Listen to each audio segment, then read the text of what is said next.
Hi, hello, నమస్తే. Welcome to Varalakshmi పొదరిల్లుకి Bhogi శుభాకాంక్షలు మరియు సంక్రాంతి శుభాకాంక్షలు. ఈ రోజు ఒక మంచి రెమెడీ చేసుకోవచ్చు. అందరి ఇళ్లలో ఉండేది అందరూ ఉపయోగించుకోవాలి. అందరి ఇళ్లలో పసుపు ఉంటుంది, అలాగే నీళ్లు ఉంటాయి కదండి. ఈ రోజు మనము భోగి రోజు కానీ సంక్రాంతి రోజు కానీ ఒక రాగి చెంబులో నీళ్లు తీసుకొని కొద్దిగా ఒక స్పూన్ పసుపు వేసుకోండి. ఇలాగ కలుపుకొని స్నానం చేసిన తర్వాత మన ఇంటిని శుద్ధి చేసుకుంటే అంతా ఈ పసుపు నీళ్ళని చల్లుకుంటే మన ఇంట్లో స్థిరంగా సంక్రాంతి లక్ష్మి ఎప్పుడూ ఉంటుంది. అందుకోసానికి మీరు అన్ని వైపులా ఇలాగా తప్పకుండా ఈ రెమెడీని పాటించండి. ప్రతిరోజు మనకు మంచి విషయాలను చెప్పడానికి ప్రయత్నం చేస్తున్నానండి.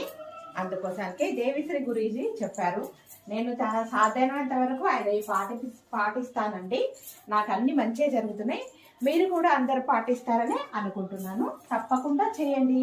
Thank you for watching. Please subscribe. ఇలాగే చేసుకుంటారు కదా, ఎంతమంది చేసుకుంటారో